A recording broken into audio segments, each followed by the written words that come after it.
வணக்கம் மக்களே, welcome to வேண்டா ரேஸ். ஸோ நம்ம வந்து பார்த்தீங்கன்னா வரக்கூடிய ஏஎல்பி எக்ஸாமுக்கு தயாராகக்கூடிய விதத்தில் என்சிஆர்டி பேஸ் பண்ணி சயின்ஸ் சீரிஸ் வந்து நம்ம வந்து கொண்டு போயிட்டு இருக்கோம்.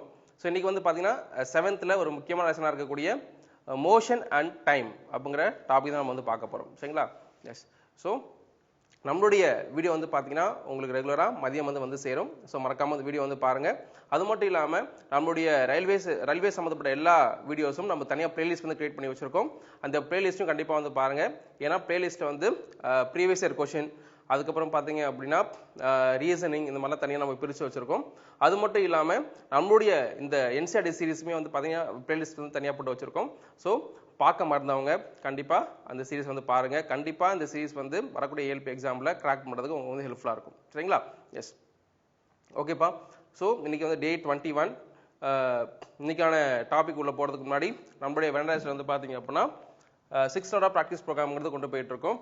அதாவது basic classes, basic circle, extreme circle, super batch, rip, அப்புறம் இன்டர்வியூ இருந்துச்சு அப்படின்னா இன்டர்வியூக்கான ஸ்பெஷல் கோச்சிங் நம்ம வந்து கொடுக்குறோம். ஸோ இந்த 6th hour ப்ராக்டிஸ் ப்ரோக்ராமை பயன்படுத்தி கிட்டத்தட்ட போன வருஷம் மட்டுமே 6000க்கும் மேற்பட்ட ஸ்டூடெண்ட்ஸ் வந்து பார்த்தீங்க அப்படின்னா எஸ்எஸ்சி, பேங்கிங், ரயில்வேஸில் வந்து ஜாப் வந்து வாங்கியிருக்காங்க. ஸோ நீங்களும் ஜாப் வாங்கணும்னு ஆசைப்பட்டீங்க அப்படின்னா நம்மளுடைய ரேஸில் வந்து ஜாயின் பண்ணுங்கள். ஸோ எப்படி ஜாயின் பண்ண சொல்லி தெரியலையா? நம்மளுடைய வீடியோ கீழே டிஸ்கிரிப்ஷனில் ஒரு லிங்க் இருக்கும். அந்த லிங்கை கிளிக் பண்ணுங்கள், ரெஜிஸ்டர் பண்ணுங்கள். நம்மளோட சப்போர்ட் டீம் வந்து உங்களை வந்து கைட் பண்ணுவாங்க. சரிங்களா? ஓகேப்பா. அது மட்டும் இல்லாமல் நீங்கள் டிஸ்ட்ராக்ஷன் ஃப்ரீயாக படிக்க விரும்புகிறீங்களா? உங்களுக்காகவே பிரத்யேகமாக உருவாக்கப்பட்டது தான் ப்ராக்டிஸ் வில்லேஜ். ஸோ நம்ம வீட்டில் இருக்கிறப்ப வந்து பார்த்தீங்கன்னா கண்டிப்பாக உங்களுக்கு வந்து ஃபோன், கெஸ்ட்டு, ஃப்ரெண்ட்ஸு, பேரண்ட்ஸால் கண்டிப்பாக டிஸ்ட்ராக்ஷனுங்கிறது ஏற்படும். சரிங்களா? ஸோ இந்த டிஸ்ட்ராக்ஷன் ஏற்படுச்சு அப்படின்னா நீங்கள் அடையக்கூடிய இலக்கு, அது எடுக்கக்கூடிய டைம் வந்து பார்த்தீங்கன்னா கொஞ்சம் அதிகமாகும். சரிங்களா? ஸோ குறுகிய காலத்தில் உங்களுடைய இலக்கை வந்து நீங்கள் அடையணும்னு நினச்சிங்க அப்படின்னா உங்களுக்காகவே பிரத்யேகமாக நம்ம வந்து ப்ராக்டிஸ் வில்லேஜுங்கிற செட்டப் வந்து உருவாக்கியிருக்கோம். ஸோ இந்த ப்ராக்டிஸ் வில்லேஜில் வந்து பார்த்தீங்கன்னு வச்சுக்கோங்களேன், உங்களுக்கு ஆஃப்லைன் வெராண்டா ரேஸ் கேம்பஸில் என்னென்ன ஃபெசிலிட்டிஸ் வந்து இருக்கோ அதெல்லாம் வந்து பார்த்தீங்க அப்படின்னா இந்த ப்ராக்டிஸ் வில்லேஜ்லேயும் வந்து இருக்கும். For example lab, library, class rooms எல்லாமே பக்காவாக இருக்கும். அது மட்டும் இல்லாமல் உங்களுக்கு ஆஃப்லைன் கேம்பஸில் வந்து பார்த்தீங்கன்னா எவ்வளோ நேரம் வந்து கேம்பஸ் இருக்கோ அது வரைக்கும் மட்டும் தான் உங்களுக்கு மென்டர் சப்போர்ட்டுங்கிறது இருக்கும். பட் நம்மளுடைய பிவியில் வந்து பார்த்தீங்கன்னா உங்களுக்கு 24/7ங்கிறது மென்டர் சப்போர்ட்டுங்கிறது கிடைக்க போகுது. ஸோ அது மட்டும் இல்லாமல் நம்மளுடைய மிகப்பெரிய எதிரியான ஸ்மார்ட் ஃபோனுமே அங்கே என்ன பண்ண மாட்டாங்க, யூஸ் பண்ணுறதுக்கு வந்து அலோவ் பண்ண மாட்டாங்க. ஸோ இந்த மாதிரி உங்களை கட்டுக்கோப்பாக உங்களோட இலக்கை நோக்கி பயணிக்கிறதுக்காகவே நம்ம வந்து பிரத்யேகமாக பிவி வந்து உருவாக்கியிருக்கோம். ஸோ டிஸ்ட்ராக்ஷன் ஃப்ரீயாக நீங்கள் படிக்க விரும்புனீங்க அப்படின்னா நம்மளோட பிவியில் வந்து ஜாயின் பண்ணுங்கள். ஸோ பிவியில் எப்படி ஜாயின் பண்ணு சொல்லிட்டு டிஸ்கிரிப்ஷன் வந்து லிங்க் இருக்கும். அந்த லிங்கை கிளிக் பண்ணுங்கள், ரெஜிஸ்டர் பண்ணுங்கள். நம்மளோட சப்போர்ட் டீம் வந்து உங்களுக்கு கைட் பண்ணுவாங்க. சரிங்களா? எஸ். ஓகேப்பா. நம்ம இன்னைக்கான செஷனுக்குள்ள வந்து போயிடலாம். நம்ம செஷனுக்கான ஃபர்ஸ்ட் கொஸ்டின் வந்து பார்த்தீங்க அப்படின்னா, pendulum motion is first observed by Newton, Galileo, Copernicus, அப்புறம் நன் ஆஃப் தி அபவ்னு சொல்லி வந்து கொடுத்துருக்காங்க. சரியா? எஸ். ஸோ பெண்டுலம் அப்படின்னா தமிழ் வந்து பார்த்தீங்க அப்படின்னா ஊசல்னு சொல்லுவாங்க. சரியா? ஸோ ஒரு ஹிஞ்சில் ஒரு சப்போர்ட் இருக்கும். ஓகேங்களா? இந்த சப்போர்ட்டில் என்ன ஆகும் அப்படின்னா ஒரு கயிறில் கீழே வந்து பார்த்தீங்க அப்படின்னா ஒரு குண்டு கட்டியிருப்பாங்க. ஸோ இந்த குண்டை வந்து ஆட்டுறது மூலயமா என்ன ஆகும் அப்படின்னா இது இப்படி போயிட்டு இப்படி வரும். சரிங்களா? எஸ். ஸோ இந்த டிவைஸுக்கு தான் என்ன பேர் அப்படின்னா பெண்டுலம் சொல்லி பேர். ஸோ இந்த பெண்டுலம்ங்கிற அந்த டிவைஸை வந்து ஃபர்ஸ்ட் யார் அப்சர்வ் பண்ணது அப்படின்னு சொல்லி பார்த்தீங்க அப்படின்னா இங்கே கொடுக்கப்பட்ட அறிஞர்களில் யாருன்னு சொல்லி கேட்டிங்கன்னா தட் இஸ் கலீலியோ. கலீலியோ தான் வந்து பார்த்தீங்க அப்படின்னா ஃபர்ஸ்ட் அப்சர்வ் பண்ணியிருக்காரு. எப்படி அப்சர்வ் பண்ணார் அப்படின்னா ஒரு சர்ச்சில் மேலே என்ன ஆகுது, சீலிங்கில் வந்து லைட் வந்து தொங்கிட்டு இருந்திருக்கு. அது இப்படி ஆடிட்டு வந்துட்டு இருந்திருக்கு. சரிங்களா? ஏன் இப்படி ஆடி வந்துட்டு இருக்குன்னு சொல்லிட்டு நோட் பண்ணுறப்ப தான் கலீலியோவுக்கு வந்து என்ன தெரியுது, ஓகே இது வந்து பெண்டுலம் அப்படின்னு சொல்லிட்டு ஒரு முடிவுக்கு வந்து வராரு. ஸோ இந்த பெண்டுலம் மோஷனை வந்து யார் ஃபர்ஸ்ட் கண்டுபிடிக்கிறாங்க, யார் ஃபர்ஸ்ட் அப்சர்வ் பண்ணுறாங்க அப்படின்னு சொல்லி கேள்வி கேட்டாங்க அப்படின்னா அதுக்கான சரியான விடை கலீலியோ. சரிங்களா? எஸ். அப்போ ஃபர்ஸ்ட்டுக்கு வந்து பார்த்தீங்கன்னா ஆப்ஷன் பி கலீலியோ என்பது தான் சரியான விடை. ஓகேங்களா? ஓகேப்பா. அடுத்த கொஸ்டின் பார்க்கலாம். அடுத்த கொஸ்டின் பாருங்க. 1 nanosecond is equal to 1000 of a second, 1 millionth of a second, 1 billionth of a second, none of the above சொல்லி வந்து கொடுத்துருக்காங்க. சரிங்களா? எஸ். ஸோ நம்ம வந்து பார்த்தீங்க அப்படின்னா நமக்கு தெரிஞ்ச மினிமம் யூனிட் வந்து பார்த்தீங்கன்னா செகண்ட் தான். சரிங்களா? ஃபர்ஸ்ட் ஹவர், அதுக்கு கம்மியாக இருக்கிறது மினிட்டு, அதுக்கும் கம்மியாக இருக்கிறது செகண்ட். செகண்டும் கம்மியாக இருக்கா அப்படின்னு கேட்டீங்கன்னா கண்டிப்பாக இருக்கு.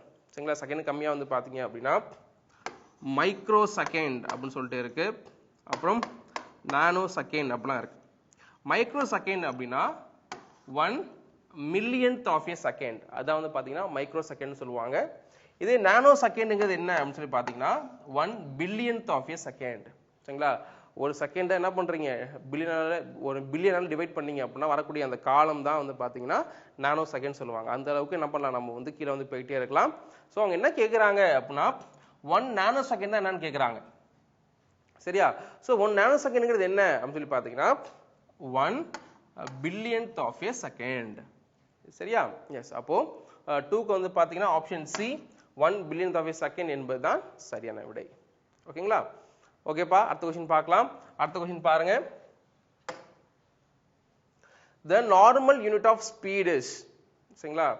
ஸோ வேகத்துடைய அடிப்படை அலகு வந்து என்னன்னு சொல்லி கேட்டிருக்காங்க. ஆப்ஷன்ஸ் வந்து பாருங்க, kilometre per minute, kilometre per hour, metre per second, அப்புறம் மீட்டர் பெர் ஹவர்னு சொல்லி வந்து கொடுத்துருக்காங்க. சரியா? எஸ். ஸோ நீங்க வந்து ஸ்பீடு நார்மலா எப்படி கால்குலேட் பண்ணலாம் அப்படின்னு சொல்லி கேட்டீங்க அப்படின்னா கிலோமீட்டர் பெர் ஹவர்ல வந்து கால்குலேட் பண்ணலாம், மீட்டர் பெர் செகண்ட் வந்து கால்குலேட் பண்ணலாம். சரியா? ஸோ மேஜரா என்ன பண்ணுவாங்க அப்படின்னா இந்த 2 யூனிட்ஸ் வந்து ஃபாலோ பண்ணுவாங்க. அவங்க வந்து பேசிக்கா, அதாவது எஸ்ஐ யூனிட் வந்து என்னன்னு சொல்லி கேட்குறாங்க. எஸ்ஐ யூனிட் வந்து பார்த்தீங்க அப்படின்னா that is metre per second. ஏன் மீட்டர் பெர் செகண்ட் வந்து வந்துச்சு அப்படின்னா ஸ்பீட் ஈக்குவல் டு நமக்கு தெரியும் distance by time. Speed equal to distance by time. So டிஸ்டன்ஸோட எஸ்ஐ யூனிட் வந்து பார்த்தீங்க அப்படின்னா மீட்டர், டைமுக்கு வந்து பார்த்தீங்க அப்படின்னா செகண்ட். சரிங்களா? ஸோ அதனால தான் வந்து பார்த்தீங்கன்னா ஸ்பீடோ யூனிட்டுங்கிறது மீட்டர் பெர் செகண்டாக இருக்கு. இதே சில நேரங்களில் நம்ம என்ன பண்ணலாம் அப்படின்னா கிலோமீட்டர் பெர் ஹவராகவும் நம்ம என்ன பண்ணுறோம் அப்படின்னா ஸ்பீடை வந்து கால்குலேட் பண்ணுறோம். சரிங்களா? எஸ். ஸோ எந்த 2 யூனிட்டுக்கு வந்து பார்த்தீங்கன்னா எந்த 2 குவான்டிட்டி ஒரே யூனிட் அப்படின்னு சொல்லி பார்த்தீங்கன்னா ஸ்பீடு அண்டு வெலாசிட்டி ரெண்டுக்குமே வந்து பார்த்தீங்க அப்படின்னா அது மீட்டர் பெர் செகண்ட் தான் யூனிட்டாக இருக்கும். ஓகேங்களா? ஸ்பீடுங்கிறது வந்து பார்த்தீங்க அப்படின்னா டிஸ்டன்ஸ் பை டைம் சொல்லுவாங்க. இதே வெலாசிட்டி வந்து பார்த்தீங்கன்னா டிஸ்பிளேஸ்மெண்ட் பை டைம் சொல்றாங்க. Displacement by time. சரிங்களா? எஸ். ஸோ இதுக்கான ரெண்டுக்கான வித்தியாசம் இதுதான்ப்பா. ஸ்பீடுங்கிறது ஸ்கேலார் குவான்டிட்டி, வெலாசிட்டிங்கிறது வெக்டார் குவான்டிட்டி. ஓகேவா? எஸ். ஸோ இப்போ ஸ்பீட் தான் கேட்டிருக்காங்க. So speed is the normal quantity என்னது மீட்டர் பெர் செகண்ட் என்பதுதான் சரியான விடை. சரிங்களா? Option C is the correct answer. ஓகேங்களா? ஓகேப்பா, அடுத்த கொஸ்டின் பார்க்கலாம். அடுத்த கொஸ்டின் பாருங்க. Falcon 320 kilometre per hour cheetah வந்து என்னன்னு சொல்லி கேட்டிருக்காங்க. ஸோ இது வந்து எதுல இருந்து கேட்கப்பட்ட கேள்வி அப்படின்னா நமக்கு தனியாக பண்ணியிருக்காங்க. கீழே வந்து ஒரு பாக்ஸ் வந்து போட்டிருக்காங்கப்பா. ஸோ ஒரு டேபிள் காலம் வந்து கொடுத்துருக்காங்க. அந்த டேபிள் காலத்தில் வந்து என்ன பண்றாங்க, ஸோ எந்தெந்த விலங்கெல்லாம் எவ்வளோ ஸ்பீட்ல வந்து போகுது அப்படின்னு சொல்லி வந்து கொடுத்துருக்காங்க. சரியா? ஸோ அதில் ஃபர்ஸ்ட் யார் இருக்காங்க அப்படின்னா ஃபால்கன். ஃபால்கனுங்கிறது வந்து பார்த்தீங்க அப்படின்னா ஒரு பருந்து வகையை சேர்ந்தது. சரியா? எஸ். ஸோ அது வந்து பார்த்தீங்கன்னா மேக்ஸிமம் எவ்வளோ தூரம் போதான் 320 கிலோமீட்டர் பெர் ஹவர். ஒரு மணி நேரத்துக்கு அதெல்லாம் எவ்வளோ தூரம் பயணிக்க முடியும் அப்படின்னா 320 கிலோமீட்டர் வந்து பயணிக்க முடியும். சரியா? எஸ். அப்போ சீட்டாவுடைய ஸ்பீட் வந்து எவ்வளோன்னு சொல்லி கேட்டிருக்காங்க. ஸோ சீட்டாவோட ஸ்பீட் வந்து பார்த்தீங்க அப்படின்னா that is 112 kilometre per hour. Cheetah வந்து பார்த்தீங்கன்னா 112 கிலோமீட்டர் பெர் ஹவர். ஒரு ஹவருக்கு சீட்டாவால் 112 கிலோமீட்டர் வந்து போக முடியும். இதே 46 வந்து பார்த்தீங்க அப்படின்னா ப்ளூ ஃபிஷ்னு கொடுத்துருக்காங்க. Blue fish. இதே 40 கிலோமீட்டர் வந்து பார்த்தீங்க அப்படின்னா ஹியூமன் பீயிங். ஒரு ஹியூமனால வந்து பார்த்தீங்க அப்படின்னா ஒரு மணி நேரத்துக்கு 40 கிலோமீட்டர் வரைக்கும் அவனால ஓட முடியும்னு சொல்லி சொல்றாங்க. சரியா? எஸ். அப்போ 4க்கு வந்து பார்த்தீங்கன்னா option B 112 kilometre per hour என்பதுதான் சரியான விடை. ஓகேங்களா? ஓகேப்பா, அடுத்த கொஸ்டின் பார்க்கலாம். அடுத்த கொஸ்டின் பாருங்க. What is the device used to record the speed of the automobile? Odometer, speedometer, altimeter, barometer சொல்லி கொடுத்திருக்காங்க. சரியா? எஸ். ஸோ நம்மளோட ஆட்டோமொபைல வந்து பார்த்தீங்க அப்படின்னா 2 மீட்டர் இருக்கும். ஒன்று வந்து பார்த்தீங்கன்னா ஓடோமீட்டர், ஒன்று வந்து பார்த்தீங்கன்னா ஸ்பீடோமீட்டர். ஓகேவா? ஸோ 2 மீட்டர் கொடுத்துருப்பாங்க. இந்த ஸ்பீடோமீட்டர் பேர்லேயே இருக்கு. சரிங்களா? ஸ்பீடை வந்து ரெக்கார்ட் பண்ணுறதுக்கு வந்து பார்த்தீங்கன்னா ஸ்பீடோமீட்டர். அப்போ இந்த ஓடோமீட்டருங்கிறது என்ன அப்படின்னு சொல்லி பார்த்தீங்கன்னா அந்த ஆட்டோமொபைலுங்கிறது எவ்வளோ டிஸ்டன்ஸ்க்கு வந்து போகுது, எவ்வளோ டிஸ்டன்ஸை வந்து கவர் பண்ணியிருக்கு அப்படின்னு சொல்லக்கூடியதான் வந்து பார்த்தீங்கன்னா ஓடோமீட்டர். நல்லா ஞாபகம் வச்சுக்கோங்க. 2 மீட்டர் இருக்கும். 1 மீட்டர் ஸ்பீடை குறிக்கக்கூடியது, இன்னொரு மீட்டர் எவ்வளோ தூரத்தை நீங்கள் கவர் பண்ணியிருக்கீங்கன்னு சொல்லி கொடுக்கக்கூடியது. எவ்வளோ தூரத்தை கவர் பண்ணுறீங்கன்னு சொல்லி குறிக்கக்கூடிய அந்த மீட்டருக்கு வந்து பார்த்தீங்க அப்படின்னா ஓடோமீட்டர்னு சொல்லி பேர். இது ஸ்பீடை வந்து காட்டக்கூடிய மீட்டருக்கு வந்து பார்த்தீங்கன்னா ஸ்பீடோமீட்டர்னு சொல்லி பேர். ஓகேவா? அப்போ இது என்ன அல்டிமீட்டர் அப்படின்னு சொல்லி கேட்டிங்கன்னா ஏரோப்ளைன் வந்து எவ்வளோ ஹைட்டில் பறந்துகிட்டு இருக்கு அப்படின்னு சொல்லிட்டு கால்குலேட் பண்ணுறதுக்கு என்ன பண்ணுறாங்க, ஒரு டிவைஸ் வந்து யூஸ் பண்ணுறாங்க. அந்த டிவைஸ் தான் வந்து பார்த்தீங்கன்னா அல்டிமீட்டர். பாரோமீட்டருங்கிறது என்னன்னு சொல்லி பார்த்தீங்கன்னா அட்மாஸ்பிரிக் ப்ரெஷர். சரிங்களா? ஸோ காற்று அழுத்தத்தை வந்து மெஷர் பண்ணக்கூடிய ஒரு கருவியாக தான் இது இருக்குது அப்படின்னா இந்த பாரோமீட்டருங்கிறது இருக்குது. ஓகேவா? எஸ். ஸோ அப்போ 5க்கு வந்து பார்த்தீங்கன்னா ஆப்ஷன் பி ஸ்பீடோமீட்டர் என்பது தான் சரியான விடை. ஓகேங்களா? ஓகேப்பா, அடுத்த கொஸ்டின் பார்க்கலாம். அடுத்த கொஸ்டின் பாருங்க. The distance moved by an object in a unit time is called its force, speed, velocity, acceleration. So இங்க என்ன கொடுத்துருக்காங்க அப்படின்னா டிஸ்டன்ஸ் பண்றாங்க, டைம் கொடுத்துருக்காங்க. சரியா? ஸோ டிஸ்டன்ஸ் பை டைம்ங்கிறது என்னது நம்ம ஏற்கனவே பார்த்துருக்கோம். டிஸ்டன்ஸ் பை டைம்ங்கிறது என்னது அப்படின்னு சொல்லி பார்த்தீங்கன்னா இட் இஸ் ஸ்பீடு. ஸோ வெலாசிட்டின்னு சொல்லிட்டு நமக்கு வந்து கொடுத்துருக்காங்க. வெலாசிட்டி கொடுத்துருந்தாங்க அப்படின்னா இங்கே என்ன வந்துருக்க கூடாது, டிஸ்டன்ஸ் வந்துருக்க கூடாது. இங்கே என்ன வந்திருக்கணும் அப்படின்னா டிஸ்பிளேஸ்மெண்ட்டுங்கிறது வந்திருக்கணும். இங்கே வந்து பார்த்தீங்கன்னா டிஸ்பிளேஸ்மெண்ட்டுங்கிறது வந்திருக்கணும். டிஸ்டன்ஸ் வந்திருக்க கூடாது, டிஸ்பிளேஸ்மெண்ட்டுங்கிறது வந்திருக்கணும். ஓகேங்களா? எஸ். அப்போ 6க்கு வந்து பார்த்தீங்கன்னா ஆப்ஷன் பி ஸ்பீட் என்பது தான் சரியான விடை. ஓகேங்களா? வெலாசிட்டினா என்னது, டிஸ்பிளேஸ்மெண்ட் பை டைம் வந்திருக்கணும். இது ஆக்ஸலரேஷன் அப்படின்னு சொல்லி பார்த்தீங்க அப்படின்னா rate of change of speed. சரிங்களா? So metre per second by second தான் என்ன ஆகும் அப்படின்னா மீட்டர் பர் செகண்ட் ஸ்கொயர் ஆகும். ஸோ இதான் வந்து பார்த்தீங்கன்னா ஆக்ஸலரேஷன். சரிங்களா? அப்போ ஃபோர்ஸுக்கும் ஆக்ஸலரேஷனுக்கும் என்ன அப்படின்னு சொல்லி பார்த்தீங்கன்னா according to second law of motion F equal to ma. Force வந்து எப்படி சொல்றாங்க அப்படின்னா நியூட்டன்ஸ் செகண்ட் லா படி F equal to ma ன்னு சொல்றாங்க. ஸோ இந்த ஆக்ஸலரேஷனோட நீங்க மாஸ் வந்து ஆட் பண்றீங்க அப்படின்னா அதுதான் வந்து பாத்தீங்க அப்படின்னா உங்களுக்கு வந்து ஃபோர்ஸ்னு சொல்றாங்க. கிலோகிராம் மீட்டர் பர் செகண்ட் ஸ்கொயர்னு சொல்றாங்க. சரியா? எஸ். அப்போ 6க்கு வந்து பாத்தீங்கன்னா ஆப்ஷன் பி ஸ்பீட் என்பது தான் சரியான விடை. ஓகேங்களா? ஓகேப்பா, அடுத்த கொஸ்டின் பார்க்கலாம். அடுத்த கொஸ்டின் பாருங்க. National Physical Laboratory is located in Mumbai, Kolkata, Delhi, Chennai. ஓகேங்களா? ஸோ நம்மளுடைய நேஷனல் பிசிக்கல் லெபார்டரிங்கிறது எங்க இருக்கு அப்படிங்கிறத கொஸ்டின் வந்து கேட்டிருக்காங்க. ஸோ இது எங்க கொடுத்துருக்காங்க அப்படின்னா நம்மளுடைய ஸ்கூல் புக்லேயே கடைசியில் டிடினோ சொல்லிட்டு கொடுத்துருப்பாங்க, அங்கதான் கொடுத்துருக்காங்க. ஸோ இங்கே தான் வந்து பார்த்தீங்க அப்படின்னா நமக்கான த அக்யூரேட் டைம் கால்குலேட் பண்ண டிவைஸுங்கிறது இருக்கு. ஓகேவா? எஸ். ஸோ எங்கே இருக்குன்னு சொல்லி கேட்டிங்கன்னா டெல்லியில் தான் இருக்கு. ஸோ 7க்கு வந்து பார்த்தீங்கன்னா ஆப்ஷன் சி டெல்லி என்பது தான் சரியான விடை. ஓகேங்களா? ஓகேப்பா, அடுத்த கொஸ்டின் பார்க்கலாம். அடுத்த கொஸ்டின் பாருங்க. The most accurate clock in the world has been developed by Dash, National Institute of Standards and Technology USA, National Physical Laboratory Delhi, International Bureau of Weights and Measures Severs, none of these ன்னு சொல்லி கொடுத்துருக்காங்க. சரிங்களா? Yes. So வேர்ல்டுலேயே ரொம்ப ரொம்ப அக்யூரேட்டான கிளாக்கை வந்து யார் வடிவமைச்சா அப்படிங்கிறத நம்ம வந்து கொஸ்டினாக வந்து கேட்டிருக்காங்க. சரியா? எஸ். உலகத்திலேயே அப்படின்னு சொல்லி கேட்டிங்க அப்படின்னா it's nothing but national institute of standards and technology USA. அவங்க தான் என்ன பண்ணியிருக்காங்க அப்படின்னா இந்த அக்யூரேட்டாக வந்து வச்சிருக்காங்க. ஸோ டெல்லியில் இருக்கிறது நம்ம இந்தியாவுக்குள்ள மட்டும்தான். இது வந்து பார்த்தீங்கன்னா கொஞ்சம் ஸ்டாண்டர்ட் கம்மி. வெயிட்ஸ் அண்ட் மெஷர்ஸில் அது கிடையாது. சரிங்களா? ஸோ எங்கே தான் இருக்குது அப்படின்னா national institute of standards and technology USA தான் இருக்குது. சரிங்களா? ஸோ இது என்ன சொல்கிறாங்க அப்படின்னா ரொம்ப ரொம்ப கம்மியாக தான் வந்து மிஸ்டேக் பண்ணுன்னு சொல்கிறாங்க. சரிங்களா? ஸோ சில மில்லியன் வருஷங்களுக்கு ஒரு செகண்ட் தான் என்னாகும் அப்படின்னா டிஃப்ரென்ஸ் வந்து ஏற்படுத்துங்கிற மாதிரியான விஷயத்தை வந்து கொடுத்துருந்தாங்க. ஸோ 8க்கு வந்து பார்த்தீங்கன்னா option A is the correct ஆன்சர்ப்பா. சரிங்களா? ஓகே, நெக்ஸ்ட் கொஸ்டின் பார்க்கலாம். நெக்ஸ்ட் கொஸ்டின் பாருங்க. A car moves with a speed of 40 km per hour for 15 minutes and then with a speed of 60 km per hour for the next 15 minutes. The total distance covered by the car is 100 km, 15 km, 25 km, 10 km. ஒரு some வந்து கொடுத்துருக்காங்க, புக்ல இருக்க ஒரு some தான். So first ஒரு car வந்து பார்த்தீங்க அப்படின்னா ஸ்பீடு கொடுத்துருக்காங்க, ஸ்பீடு 1, அதுக்கப்புறம் டைம் 1, அப்புறம் ஸ்பீடு 2, டைம் 2 வந்து கொடுத்துருக்காங்க. ஸோ ஸ்பீடு வந்து பார்த்தீங்க அப்படின்னா 40 கிலோமீட்டர் பர் ஹவர். எவ்வளோ மணி நேரத்தில் போகுது? 15 மினிட்ஸில் வந்து போகுது. அதே அடுத்து பாருங்க 60 கிலோமீட்டர் per hour எவ்வளவு நேரத்துல போகுது? அது 15 மினிட்ஸ்ல போகுது. அப்போ எவ்வளவு டிஸ்டன்ஸை வந்து டோட்டலா கவர் பண்ணிருக்குன்னு சொல்லி கேட்டிருக்காங்க. எஸ், ஒரு மணி நேரத்துல வந்து பாத்தீங்கன்னா எத்தனை காமன் நேரம் இருக்கு? 4 காமன் நேரம் இருக்கு. கரெக்டா? ஒரு மணி நேரத்துல எத்தனை காமன் நேரம் இருக்கு? 4 காமன் நேரம் இருக்கு. அப்போ ஒரு காமன் நேரத்துக்கு வந்து பாத்தீங்க அப்படின்னா எவ்வளவு தூரம் போயிருக்கும்? 40 divided by 4 போட்டீங்க அப்படின்னா 10 கிலோமீட்டர் வந்து போயிருக்கும். சரிங்களா? அதே மாதிரி இங்க வாங்க, இந்த சேம் சினாரியோ, ஒரு மணி நேரத்துல 4 காமன் நேரம் இருக்கு.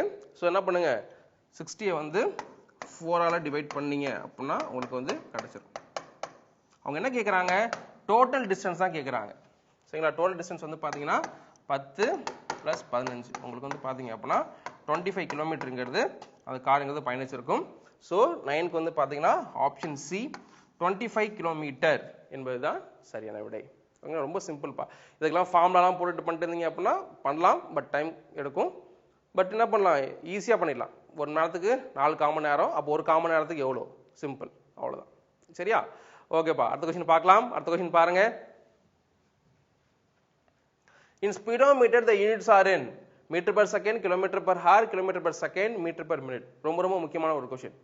ஸோ நம்ம ஏற்கனவே பார்த்துருக்கோம், காரில் வந்து ரெண்டுமே இருக்கும், ஸ்பீடோமீட்டர் இருக்கும், ஓடோமீட்டரும் இருக்குன்னு சொல்லி பார்த்துருக்கோம்.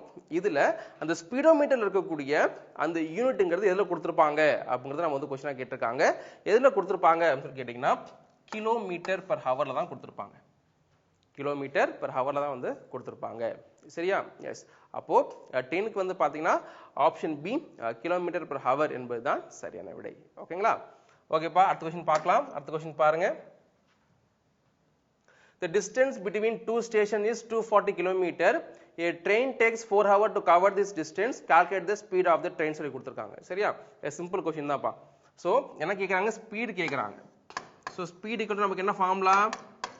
distance by time. distance by timeங்க தான் நமக்கு என்ன ஃபார்முலா. சோ distance வந்து எவ்வளவு கொடுத்திருக்காங்க? 240 கொடுத்திருக்காங்க.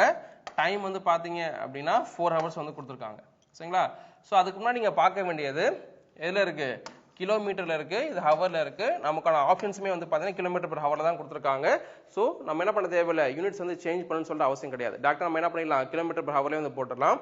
அப்படி போட்டீங்க அப்படின்னா உங்களுக்கு என்ன கிடைக்கும்? 6 4s are 24. So 60 kilometre per hour.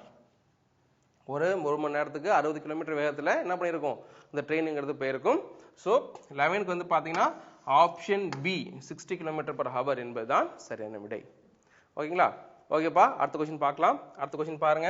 A simple pendulum takes 32 seconds to complete 20 oscillations. What is the time period of the pendulum? 1.8 seconds, 1.6 seconds, 2.0 seconds, 1.4 seconds சொல்லி கொடுத்திருக்காங்க. சரியா? எஸ். 32 செகண்ட்ல 20 oscillations. ஓகேங்களா? 32 செகண்ட்ல 20 oscillations வந்து போகுது. அப்போ ஒரு செகண்ட் வந்து எவ்வளவுன்னு சொல்லி கேட்டிருக்காங்க. சரிங்களா? சோ அப்போ 32 divided by 20 போட்டீங்க அப்படின்னா 2 டேபிள் அடிங்க, 16 இது 10, so 1.6. சரியா? so 1.6 seconds. ஆப்ஷன் பி என்பதுதான் சரியான விடை. ஓகேங்களா? so 12க்கு வந்து பாத்தீங்கன்னா ஆப்ஷன் பி 1.6 செகண்ட் என்பதுதான் சரியான விடை. ஓகேங்களா? ஓகேப்பா. so இதோட வந்து பாத்தீங்க அப்படின்னா நம்மளுடைய டாபிக் வந்து ஃபினிஷ் பண்ணிக்கலாம். ஸோ ஃபர்ஸ்ட் புக்கை படிங்க, அதுக்கப்புறம் புக் பேக் வந்து ட்ரை பண்ணுங்க, அதுக்கப்புறம் நம்ம வீடியோ வந்து பாருங்க. அப்படி பார்த்துட்டீங்க அப்படின்னா நம்மளுடைய என்டையர் லெசன் வந்து கவர் ஆகிடும். ஸோ இதே மாதிரி சில முக்கியமான கொஸ்டின்ஸோட அடுத்த வீடியோவில் வந்து உங்களை வந்து சந்திக்கிறேன். Until then, bye from Prajit. Thank you.